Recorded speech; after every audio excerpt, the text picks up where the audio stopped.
Perfect. So I am now in the life portraits. We'll go to illustration from the GPM back office. Yeah. And I'm just going to create a new client. Is that okay? Yep. All right. And what do you want me to call a valued client? Yep. Value client. Just use me. Oh, Value all right. Client. Okay. Yep. And Date of birth. sure. 8/14/70. Female. Yep. Virginia. See, look. And this is, by the way, guys, this is really great. Do it on yourself so that you can learn. And then go to actions button on the far right-hand corner and run new illustration. All right. Kinsman, is that really your birthday? It is. I didn't think it was at all. It's Sunny's birthday too. Okay, so you are only going to use the universal life product here under Term Alliance. It's only one you're going to use, and then just hit create. Just leave it the way it is. Okay. Doesn't matter. Side note, you can actually use the Alliance term if you're looking at $500,000 or more, but that's just a side note. Yeah, I don't get with your manager on that. So there's only a couple of boxes that you would ever use here on the screen. The class, which would be either standard plus non-tobacco or standard express non-tobacco, and how you would find out which one to run is you would send an email to urisk@GPM Life, and you would put in the medications, the height and weight, and they'll get back to you within an hour and a half. So you would know what to run, and or you would run a tobacco rating. Okay. Under type of illustration, I always use solve for premium, always 100% of the time. Okay. And then the face amount is going to be what the base UL policy is. So this is very similar to the Advantage Plus in Smart with Foresters. And what I will tell you is this, think about it. This is the easiest way to understand it. When you build a house, you have to have a foundation. The minimum that you can put in here is 25,000, but depending upon how much additional term you're putting on this product, there is a ratio based on your class rating. You have to play with the numbers, but there's really only 3 boxes that you would ever use here. It's going to be the class box, the type of illustration, and the face amount. You don't want to touch anything else. Now, there's a lot of people that like this product because you can make the product run for a certain age. And if people in your family didn't have longevity and nobody lived past 100, there is a target age box down in the far right-hand corner that says 120. You could actually change that to 100. But I typically leave it alone. I don't mess with it because I don't ever want their premium to change, and I want them to have the product, and I want it to be an equivalent to a whole life product. Now, one thing that's really cool on this page, before we go to the action button and we show the term rider, there is right beside the substandard blue box at the top in the class section, there's a little underwriting guide that's underlined. If you click on that, it brings up the underwriting guidelines. You don't have to go search for them. I love this box. So go down to the, stop right there. Yep. This tells you what product that you can, based on the client's age, how much of it you can sell to be non-medical. Do you see the purple boxes that say NM? Non-medical. It's almost spelled out for you. It's pretty hard to mess this guy up. And then if you go down 2 more pages, I think it's got the height and weight chart on there. Whoop, right there. Yep. Now, this is very different than the height and weight chart in our regular guidelines. So make sure you check this before you start running an application. Now, I'm 5'4", 140 pounds. So I fall well into the standard plus category. So that's what we would write. But if I was 198 pounds, we would be writing a standard express. Do you guys see that? Right. And a good thing to note is the equity protector, like you said, is a lot more liberal. So don't think that just because it's classic 1 on the equity protector, double check this chart. Yep. And here's what I will tell you. Anything like you on the equity protector, if you have a standard plus product and you convert it to a permanent product, it actually converts to the standard express. So that's what you can actually equivalate it to. Perfect. Okay. Now go back to your illustration. Now go to the face amount, and let's just say, put in there, I want to have a $25,000 death benefit at the end of my policy. So put in 25,000 and go to the riders page. And in this case, there's really only two options unless you're going to put in a children's rider. AIR, which is additional insurance rider, and DMR is decreasing mortgage rider. So let's use the additional insurance rider so we can kind of make apples to everything else that we use. Now, here's what I love about this. You have three options. You have a 10-year, you have a 20-year, and you have to age 70. So if you've got a 25-year-old, you could go to age 70 and write them essentially like a 40-year term. Okay. Right. Just so that you know, this is really cool product, but just pick in there 20 years for me. All right. And then put in, so this amount is going to be added to the base. So let's just say I wanted 200 and let's say I wanted 200,000. So we've already got a $25,000 base foundation. So let's put in 175 and then let's hit values over here on the left. And bam, you're done. All right. Now show them at the top, zoom in where it says initial death benefit and show the premium. Okay. Can you just zoom in on your screen or no? There you go. So remember, the initial death benefit is your foundation. That means that your policy will never go below this amount. The premium for this policy is $85.38. Okay. Now zoom back out again and let's dissect this by the first 10 years. So if you look over underneath the big blue banner, you've got 250,000 worth of death benefit. And do you see it goes all the way down to 10 years? Okay. And then go past the 10 years and go all the way down to the 20-year. Okay. Now stop. At age 72, the $200,000 policy ends. But what I told you was it never goes below 25,000. So at age 73, you have a $25,000 whole life policy. The policy still costs $85.38. And it also has built cash value.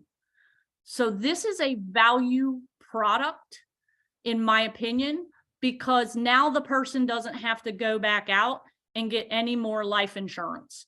They've already got it. And if at the age of 73, you pulled up the price with Mutual of Omaha for a $25,000 policy, I bet you it's going to be $140 a month. At least. So they have the option to keep it. Now show them, if you go all the way down, that the premium never changes, and look at the age. Yeah. Keeps going. Keep going. So if you go to like 106, stop. So I think in this case, I can't ever outpay my death benefit, but some of those younger people, if they've paid in the cash value, the death benefit will continue to rise as well. So I look at this as pretty much an equivalent to a whole life with term on it. When the term drops off and your debt goes away, you still have the option to keep it. Right. And then obviously the action button will allow you to preview this as an illustration. Yep. So you can kind of print it off, send it to them. Yep. Okay. I don't, but I Yeah. just show them this. You just show They them don't this. see the rest. Yeah. Makes sense. They don't understand. Gotcha. Can I ask, Chris, can I ask you a couple questions? Yeah. So if I'm a new agent, I'm probably asking myself, okay, I've been selling terms, I'm brand new, my manager's helping me do this. Yep. When do I use this product? I don't lead with this. What triggers in your head to go, oh, okay, I'm gonna go to this? So if I've got a client of mine, and here's the thing, I always ask my client, do you want value? Are you worried that at the end of the term you have nothing, or like if their health isn't fabulous, but they do qualify for this right now? it's going to trigger for me depending upon, you know, what I'm sitting in front of. So like if I've got somebody who has a mild case of diabetes and their A1C is really good, well, here's what I know, Eric. If they're 36 years old, their health is not going to get any better. So my fear would be if I sell them just a 20-year term policy, after 20 years, will they even be able to qualify to get a final expense policy? I would potentially go here. Got it. Okay. But there's also another rider that has a decreasing mortgage on it that I use probably more than I use anything else. And the only reason I do that is because I think that the sweet spot for the DMR, decreasing mortgage rider, to protect a loan or a mortgage is between 55 and 65, because people at that age want value. And what I know about people is they don't want to pay into a term policy and pay $239 a month and get nothing at the end, because they're going to end up outliving that 20-year term. So what I like to do is give them value. And with this decreasing mortgage rider, it builds a lot of cash value very quickly. And the thing I love about it, it's about $80 less a month than a term, 20-year term for the 55 to 65 group. But Wait. that's a lot of information. I mean, I can run through it. If you would like to do that option, I can do it the same exact way and show you what I'm talking about. Let's show it and then just make sure we just have little cautionary for newer agents is something that, you know. Call your manager. Yeah. It's a little bit cumbersome, but it's really easy once you get the hang of it. So he went back to the riders, and let's just say I still want 200,000. So he, instead of clicking the additional insurance rider, he clicks decreasing mortgage rider. And I think if you just listen instead of really writing a lot of things down, you'll understand what I'm saying, because it's about the value. How do I build value and give them something that nobody else can give them, and know that nobody else can come in and write a policy behind you, because they'll never be able to get this price. Why is that? Why can't they do that? Because you only pay for an average of the insurance, and because the death benefit decreases, you don't pay as much for the coverage, but you get all the coverage that you need. So let me stop. I got to stop because I don't want to confuse anybody. So think about it like this. I have $200,000 on my house that I owe, and every single year that I make payments on it, I owe less. And then the next year I owe less. And then the next year I owe less. And here's what I talk to people about. So they're more, the age bracket of 55 to 65 going into their 70s with a mortgage scares the crap out of them. So what I'm doing here is this is exactly what I say. So Eric, would you not agree that you're more worried about protecting the mortgage? Right. Yes. Okay. So my question is this. If she has enough money, if Kim has enough money to pay off the house, the goal here is to protect the loan, not leave everybody a party. Would we not agree? Yes, that makes sense. Okay, so why would you pay for more insurance than you actually need? Okay. Okay, so now let's look at this. So then I set up the decreasing mortgage rider, put it at, because my home loan is 4.25%. And I only owe, I think I have like 20 years left on it, but just put in there 23. And let me tell you why. So Okay. Eric, my question is this: do you already have your mortgage payment set up where you're making one additional mortgage payment a year? I do. Okay, awesome. So that means you're actually going to pay your mortgage off in 23 years. So we're going to use a 23-year period because that's what your goal is. So now what happens is the software is essentially going to follow exactly what he owes on the house. So now if Jason hits the values button, I again start in the center and I say, remember, we build a foundation. Your policy will never go below 25,000, which is the initial death benefit. Now look at the premium on this. So go zoom in, Jason, again? Sure. So they can see it, because I think this is important. So do you see up at the top there where it says it was 25,000 death benefit, and now this product's only 6631 versus the other 200,000 where I was getting $200,000 for 20 years? It was 86 bucks. This one's only 66 bucks. I just saved them 240 bucks, or I saved myself 240 bucks by showing them this option. But here's the key. So now, Jason, zoom out again, and let's look at the death benefit. So the death benefit is 200,000 the first year under the blue banner. Then it goes to 194. Then it goes to 189. Then it goes to 183. So it's following what you owe on the house, Eric. So now It's cool. it's protected. Now let's go down to year 21. Stop. Remember how I told you, Eric, that the policy would never go below 25,000?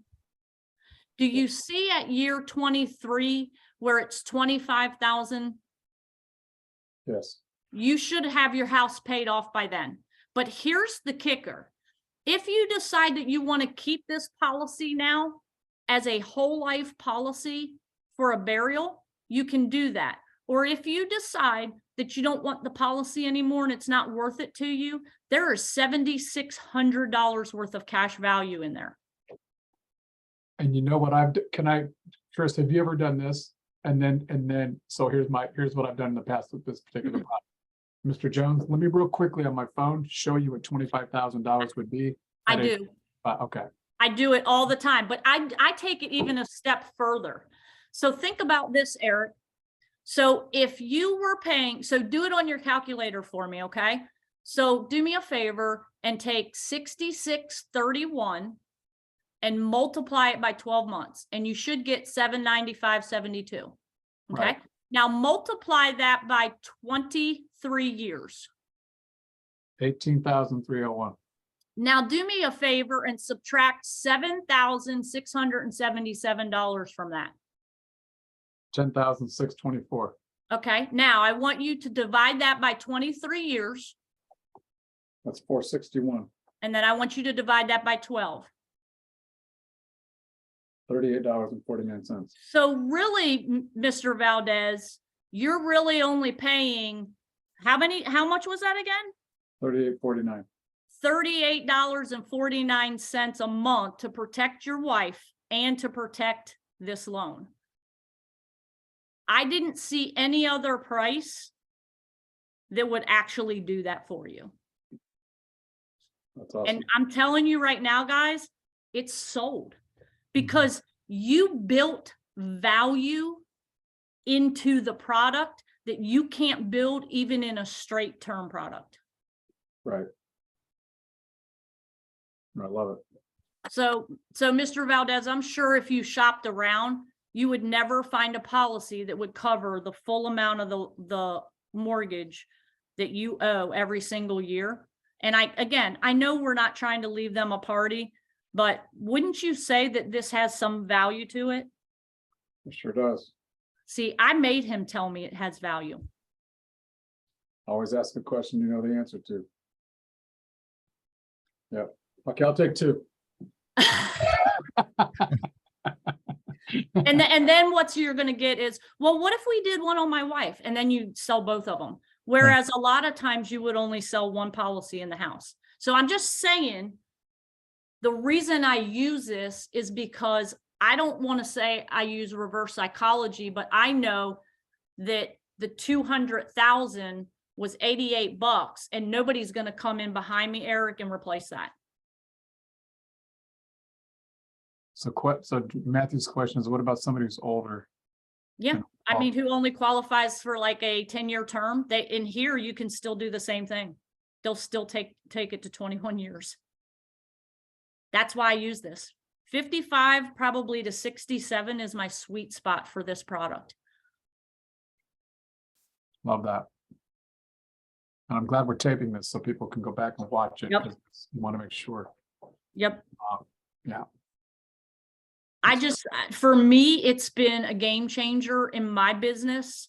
And I will say that if you can master this and you can get good with the underwriting over there.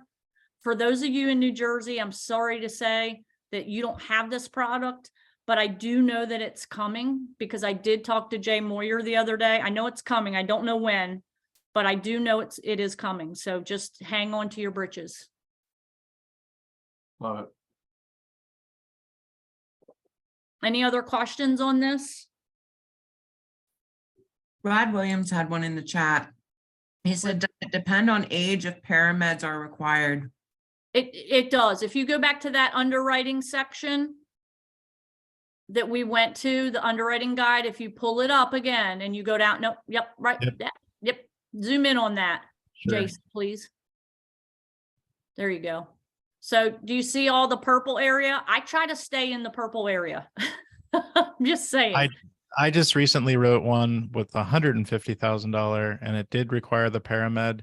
I'm up against another agent, which is an ethos style policy genius. They don't have a real agent, I don't think. Right. They're going for some big term, and I said, wouldn't it be better to have something that's still going to be there at the end of it and actually have cash value potentially, you know? So Yeah. This is a great product. I mean, I wish that they would bring the non-med for, you know, and I've been kind of begging for it for at least age 60. I've been trying to get them to go to like 300 to 500 non-med. Because man, right. if they did that, it'd be game over, be a game changer. Right. So Yeah, anyways, yeah, because you really have to watch that, you know, that mortgage obviously is a lot of times, mhm, you know, 250,000 or 300, you know, something 275 or whatever, you know, it's, and then you really bump into that category. So you have to almost Yeah. really play with those numbers. But even if you did, you know, even if you just did a smaller mortgage, I mean, even if it's not covering the whole thing, you can still do the decreasing term and just have it be, okay, this is covering 75% of your house. I mean, Yep. you know, Yep, something, I guess. I do that too, Kathleen. That's a great point. You know, here's the reality, and that's where it came back to the question I asked Eric to begin with. Would you not agree that we want to pay for as much, you know, coverage as we possibly can, and we're really not trying to leave a party? That, I mean, seriously, like think about that, because people don't understand. They're like, no, I want everything paid for. I can get it. But if they can't afford to refinance $50,000 when you're gone, then we did something wrong in raising them. Would you not agree? And I say that to people. And the one lady said to me, yeah, here I'm trying to pay off the whole loan. And man, I mean, she's like, her car cost $50,000. I was like, see? Yep. So you just have to bring it into reality as to what's going on. And I think that's the hardest thing, Eric, probably for newer agents. And wouldn't you agree, Jason and Crystal, that the hardest thing is being real and bringing everything into perspective? Because perspective sometimes gives people peace of mind. And that's what I find. I'm very real. Like, look, the hard question is the question you actually need to ask. Whether or not it makes you feel uncomfortable or not, you have to ask the question, because if you don't, you're leaving money on the table.